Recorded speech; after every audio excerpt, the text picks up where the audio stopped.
Um grande abraço para você ligado na tela da Diário do Brasil TV. Chegando o seu Diário do Brasil, abrindo a semana nesta segunda-feira, dia 29 de julho. Vamos conferir os destaques da edição de hoje. Os detalhes sobre as convenções partidárias que definiram 4 candidaturas a prefeito para as eleições deste ano. Confira dicas de como conservar plantas em período de estiagem. E, claro, os destaques dos Jogos Olímpicos neste fim de semana.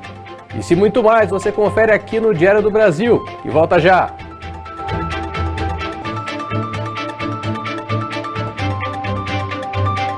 Meio-dia e 2 minutos, a gente abre a edição de hoje do jornal falando das convenções partidárias, que definiram 4 candidatos para as próximas eleições. A gente começa na sexta-feira, quando o Agir, que foi o primeiro partido a definir o seu candidato, o nome de Antônio Izzo Filho. Na última sexta-feira à noite, o partido político Agir realizou as suas convenções para definir aí os seus pré-candidatos, passando para a condição de candidato a vereador e a vereadora, e também a chapa majoritária. E nós vamos saber detalhes agora de como foi essa convenção da sexta-feira à noite, com o presidente Newton Moraes, que também, além de ser presidente do partido, acabou tendo o seu nome escolhido aí como candidato a vice-prefeito na chapa que vai ser liderada pelo ex-prefeito Antônio Izzo Filho. Newton, fala pra gente, aí faz um balanço pra gente das convenções e um pouquinho da chapa do Legislativo que foi definida em convenção. Bom dia a todos. Na sexta-feira, como você disse, teve a nossa convenção, que nós referendamos o nome dos candidatos. No total foi 12 candidatos a vereador. Tendo na majoritária o Izzo, e eu tenho a honra de ser o vice dele nesse pleito. A convenção ela contou com o apoio não só dos vereadores, familiares, os admiradores do prefeito, do nosso pré-candidato, e da população em geral.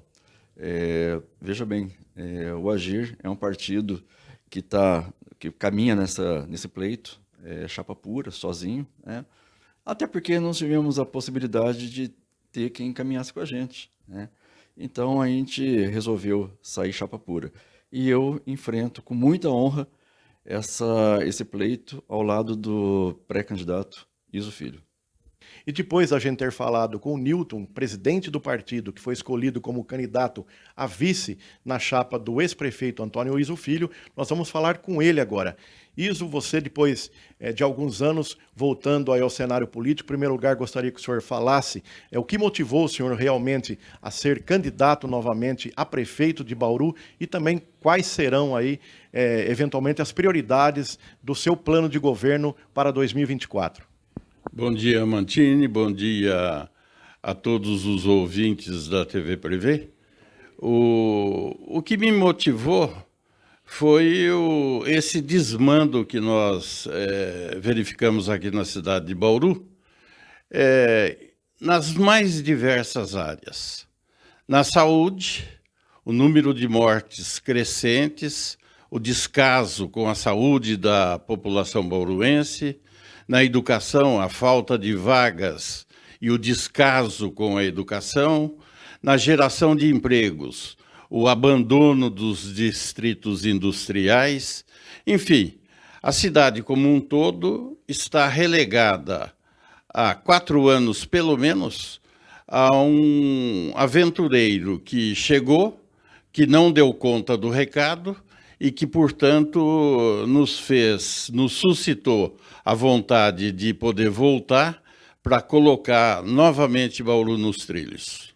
Bauru precisa ser reinserida no cenário estadual, porque tem uma vocação de liderança pela própria grandeza, pelo próprio tamanho, e precisa ser inserida também no cenário nacional.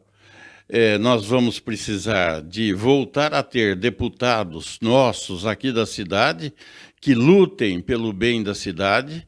Nós precisamos reivindicar junto ao governo federal, estadual, aquilo que é o nosso direito como cidade líder da região e fazer com que o povo efetivamente participe. ativar associações de moradores, como fazia anteriormente. O povo participava e o governante mais forte poderia exigir por parte dos governos estadual e federal aquele quinhão que era próprio da cidade de Bauru. Aí então nós ouvimos agora candidato Antônio Iso Filho, ex-prefeito, que vai participar da campanha de 2024, novamente colocando seu nome como candidato a prefeito de Bauru. José Eduardo Amantini, para Diário do Brasil, TV Prevê. Já no sábado, em convenção pluripartidária, quem confirmou a sua candidatura à reeleição foi a prefeita Suelen Rosim, pelo PSD. Centenas de militantes e candidatos lotaram as dependências do auditório do Espaço Vida, no centro da cidade. A maioria deles eram filiados ou simpatizantes dos partidos PSD, PP, Republicanos, Avante, PRD e PRTB. As convenções dos 6 partidos oficializaram mais de 100 nomes de candidatos a vereadores. Cada partido pode lançar o total de cadeiras da Câmara mais um, ou seja, até 22 nomes, pois a próxima legislatura serão 21 vereadores e não mais os atuais 17 parlamentares. As 6 legendas integram a coligação É Mais Trabalho com Amor por Bauru, da qual também farão parte o MDB e o Solidariedade, cuja convenção conjunta será no próximo dia 3 de agosto. Para a chapa majoritária, a prefeita Suelen Rosim e seu vice Orlando Costa Dias disputarão a reeleição. O posto de vice para a campanha de reeleição era muito cobiçado e disputado por partidos aliados, principalmente pelo MDB, mas a prefeita Suelen acabou mantendo o mesmo vice. Questionado por nós, ele explica os motivos da permanência. Eu acho que é a questão de lealdade e os mesmos, nós temos mais ou menos as mesmas ideias. Então, ela é jovem, eu sou já mais experiente, mas sempre tivemos, há 4 anos que a gente está caminhando junto, nós sempre tivemos os mesmos objetivos. Médico, ele também foi secretário municipal de saúde da atual gestão e falou sobre o que precisa avançar na rede municipal caso tenha um segundo mandato. Eu acho que a criação do hospital municipal vai ser um grande avanço e melhorar o atendimento nas UPAs e tudo mais. Mas nós tivemos no primeiro ano, como você disse, eu fui secretário de saúde, nós tivemos uma pandemia. Foi muito prejudicial a nossa gestão, o começo da gestão. Mas agora está andando tudo bem e eu acredito que esse contato mais estreito agora com o governador Tarcísio ajude muito o nosso município. Já a prefeita Suelen Rosim, candidata à reeleição, disse o que espera a partir de 16 de agosto, quando começará oficialmente a campanha eleitoral. É uma nova etapa, né? Uma nova história sendo escrita, né? O melhor ainda a continuidade de um projeto, acho que esse é o nosso objetivo. Eu preciso agradecer aos partidos que compreenderam a importância de formarmos um grupo por Bauru. Esse é o nosso objetivo, continuar trabalhando com muito amor, com muita dedicação. Acho que a cidade merece esse momento de união, né? De continuidade e de parceria. Há muito a ser feito ainda, os desafios são grandes, mas a gente acredita muito do que nós plantamos. Estamos colhendo e vamos continuar colhendo ao longo dessa trajetória, se assim Deus nos permitir. Ela também falou sobre os desafios e as prioridades de um eventual segundo mandato, caso vença as eleições de outubro. Acho que agora vai ser a fase da consolidação, porque nós já iniciamos grandes projetos, né? Nós iniciamos uma nova história no que envolve tratamento de esgoto, temos o hospital municipal para construir, retomadas de obras importantes na educação, uma reestruturação do serviço público, né, dentro dos servidores, muitas obras que nós iniciamos, que vão ser eventualmente concluídas, né, em 25 e 26. Então, acho que vai ser um tempo de consolidação. Então, o nosso objetivo é ainda mais maduros, eu diria, né, porque querendo ou não, 4 anos você mergulha no universo da prefeitura, você conhece essa máquina, vê quão complicada ela é, mas ao mesmo tempo já se prepara, já sabe mais ou menos os caminhos, né, e onde a gente pode construir ainda mais. Vai continuar sendo um mandato que vai priorizar a saúde, educação, infraestrutura, mobilidade urbana, né? Ficou uma marca na nossa gestão de infraestrutura e a gente quer continuar porque a cidade precisa e merece. Então, acho que a palavra é consolidação, consolidar tudo aquilo que nós iniciamos ao longo dos nossos últimos anos, aí eu diria. Já no domingo, mais 2 candidaturas à prefeitura foram confirmadas. Primeiro, o PDT, que apresentou José Chaides como seu nome. Diversas pessoas marcaram presença na manhã deste domingo na Câmara Municipal de Bauru. O local recebeu pela manhã a convenção do Partido Democrático Trabalhista, o PDT, para as eleições de 2024 na cidade. Durante o evento foi confirmada a pré-candidatura do arquiteto e professor universitário José Chaides e da também professora Ana Daibem. A escolha por Chaides e Ana Daibem confirmou a decisão do PDT pela chamada chapa pura, que é quando todos os candidatos da chapa pertencem ao mesmo partido político. O presidente do partido em Bauru e agora pré-candidato a prefeito conversou com a equipe de jornalismo da Diário do Brasil TV. E o que o eleitor pode esperar para as eleições deste ano por parte do PDT? Propostas confiáveis, propostas factíveis. Nós temos uma experiência muito grande de planejamento de cidades, com o Estatuto da Cidade, em mais de 30 cidades. Nós queremos aplicar isso que a gente já vinha fazendo em outras cidades e tentando aqui em Bauru e não conseguia. E por isso que nós entramos em campo, né, para fazer esse gol, né? Chega de ser espectador e de ficar dando a bola para o centroavante não consegue fazer o gol. E agora nós somos esse centroavante. E queremos, portanto, que as pessoas confiem, que as pessoas acompanhem.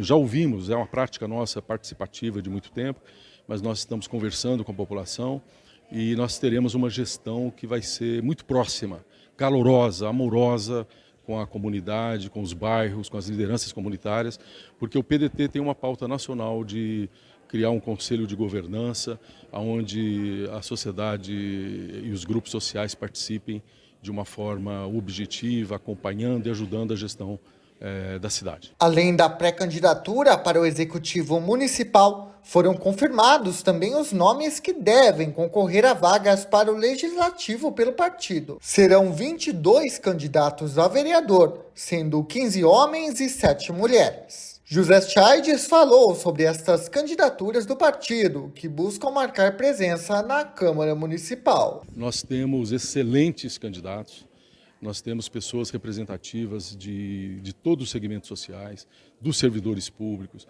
nós temos candidaturas dos movimentos sociais, de lideranças da comunidade, nós temos candidaturas de pessoas ligadas a favelas, nós temos candidaturas de empresários, de pessoas que já foram gestores do INSS, nós temos candidatos, professores, alguns professores do serviço público. Quem também nos concedeu uma entrevista foi a pré-candidata a vice, Ana Maria Daibem. Ela falou sobre os desafios que o partido terá caso vença as eleições municipais deste ano. Vivemos hoje uma dimensão fundamental, que é a prática interdisciplinar das ciências, né?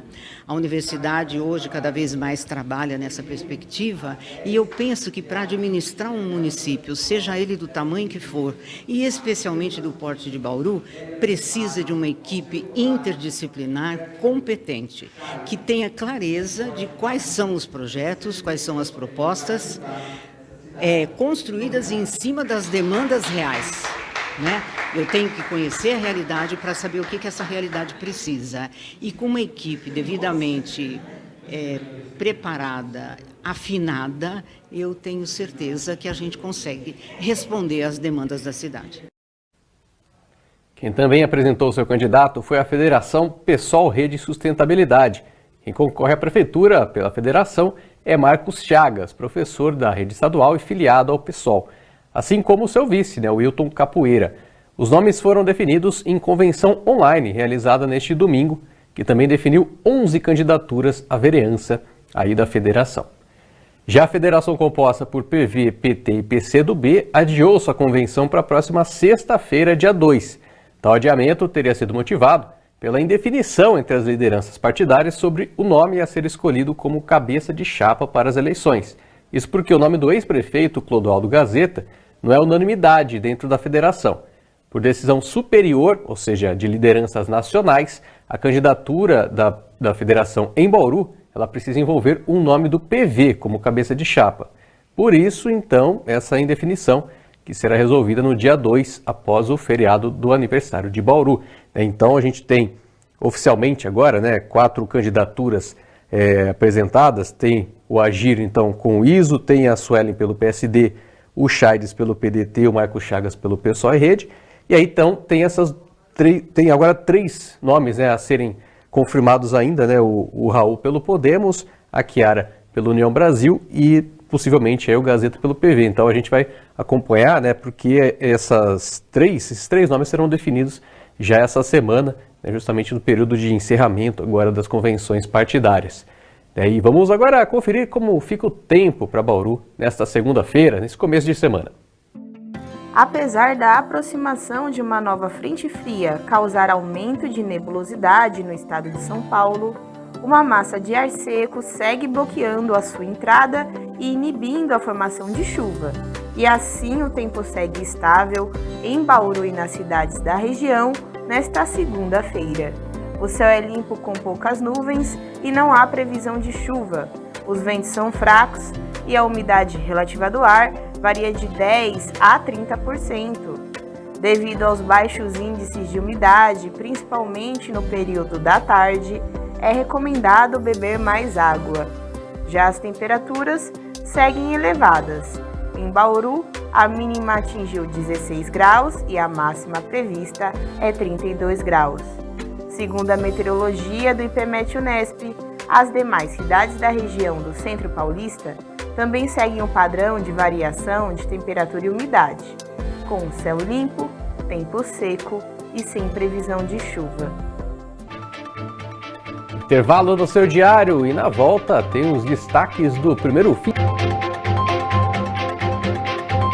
12h21. Informações sobre serviços de saúde do governo do estado de São Paulo agora estão disponíveis no aplicativo do Poupa Tempo. Entre os serviços de informação está o das carretas de mamografia e os seus itinerários. O programa Mulheres de Peito também está presente no aplicativo, auxiliando o agendamento para mamografias. Também é possível obter informações sobre exames preventivos em cardiologia e urologia para homens acima dos 50 anos, que são realizados aos sábados no Exame, né, do estado de São Paulo. Em breve, mais serviços da saúde estarão presentes, no caso, né, no aplicativo do Poupa Tempo. A gente tem falado, né, sobre os problemas que o inverno seco e a estiagem, né, causam para a saúde. Mas as plantas também sofrem com isso, né? Conservá-las em casa se torna mais difícil devido a essa baixa umidade do ar. Confira dicas de como conservar a umidade do solo.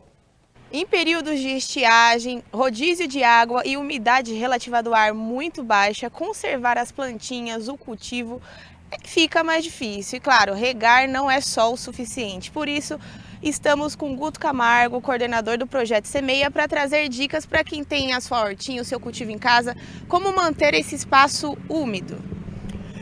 Para a gente manter ele úmido, né, a gente utiliza aqui no projeto o material, o resto de roçagem, que a gente faz uma cobertura vegetal morta, que a gente chama.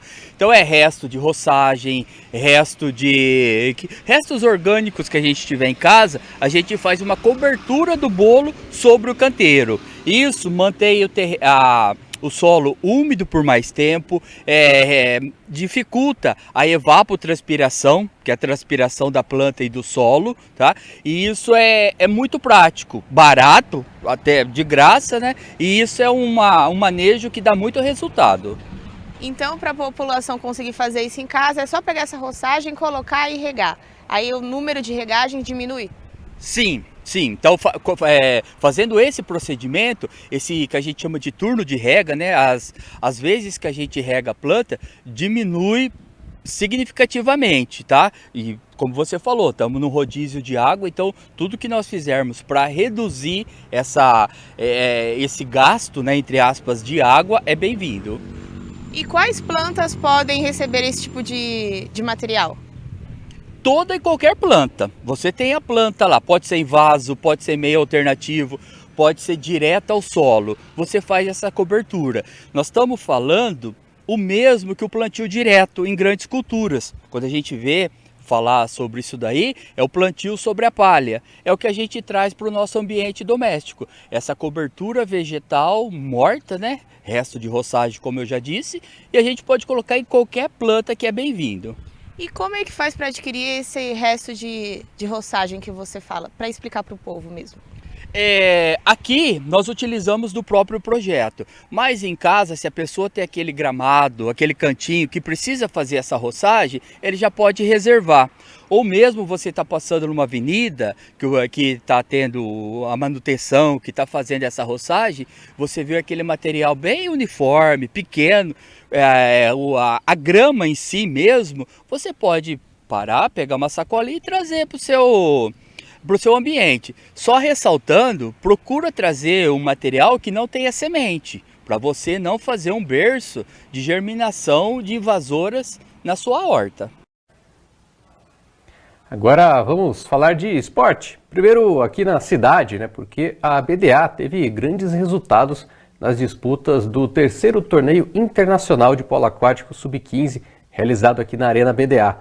No masculino, o time bauruense venceu na final o SESI Vila Leopoldina por 12-9 e ficou com o título aí na Série Ouro. Na Série Prata, o time C da BDA ficou com o vice-campeonato ao perder para o Águas Calientes do México por 10-3. Já no feminino, a BDA derrotou o SESI Ribeirão Preto na decisão da Série Ouro por 17-5 e na Série Prata, o time B da BDA derrotou o Tijuca por 17-6. Então também ficou, né, com o título. A BDA também, aproveitando, né, esse momento, anunciou a data para a realização do tradicional Festival Rabauaba Brasil, o maior festival de polo aquático infantil do mundo, que vai acontecer na Arena BDA entre os dias 11 e 15 de dezembro, com competições nas categorias Sub-11 e Sub-13. Então a BDA segue movimentando aí o cenário do polo aquático aqui na cidade de Bauru, embora o polo aquático brasileiro não tenha ido para os Jogos Olímpicos. Agora vamos para Paris, de fato, né? Porque tivemos disputas já nesta manhã, né? A seleção feminina de vôlei, por exemplo, estreou no torneio olímpico com vitória sobre o Quênia por 3-0. No skate street, o Kevin Huffler, ele disputa a final neste momento, né, em busca de mais uma medalha. Atualmente ele está na 4ª posição, mas está ali no páreo ainda, né? E ele que inclusive foi prata em Tóquio, né? E já a judoca Rafaela Silva, que foi ouro na Olimpíada passada, ela perdeu para a sul-coreana Ru Mimi na semifinal e agora vai lutar pela medalha de bronze. E por falar em medalhas, tivemos 3 conquistadas neste fim de semana. Vamos conferir os destaques do que aconteceu no sábado e no domingo lá nos Jogos Olímpicos. Depois da cerimônia de abertura inédita fora de um estádio olímpico, acontecendo no Rio Sena e nas ruas de Paris, com a velocista Marie-José Pérec e o judoca Teddy Riné acendendo a pira olímpica que flutua sobre a Cidade Luz, o sábado foi sem medalhas para o Brasil, mas com importantes acontecimentos. Na natação, por exemplo, o Guilherme Costa, o cachorrão, fez a melhor marca das Américas nos 400 metros nado livre. Mas a prova foi disputadíssima e o nadador brasileiro terminou na 5ª colocação. Na ginástica artística, Diogo Soares conseguiu a classificação no individual geral, mas Arthur Nori acabou eliminado na classificatória das barras fixas, sua especialidade. Na esgrima, Nathalie Monhausen era cotada a levar medalha, mas passou mal na estreia e perdeu para a canadense Ruyan Chiao. Posteriormente, foi anunciado que a esgrimista brasileira competia com um tumor no cóccix, descoberto em fevereiro, e será operada nesta segunda-feira. No vôlei masculino, a seleção tricampeã olímpica estreou com derrota, 3-1 para a Itália, uma das candidatas a brigar pelo ouro nesta edição. Apesar da derrota, o destaque do Brasil foi o oposto do SESI, Darlan, autor de 25 pontos. Outra estreia com derrota foi do basquete brasileiro.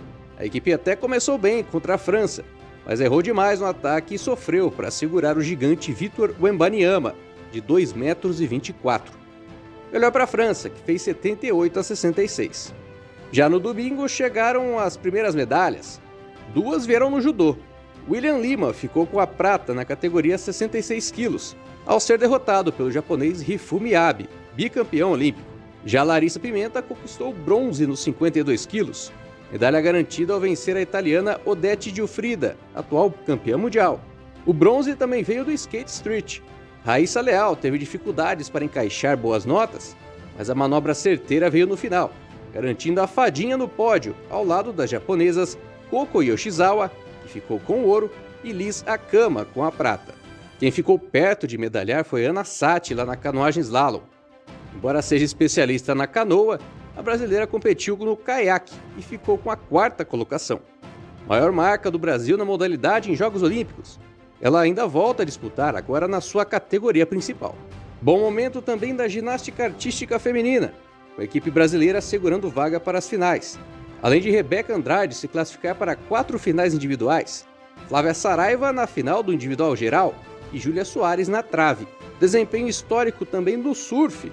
Todos os 6 brasileiros estão nas oitavas de final. No masculino, Felipe Toledo, Gabriel Medina e João Chianca.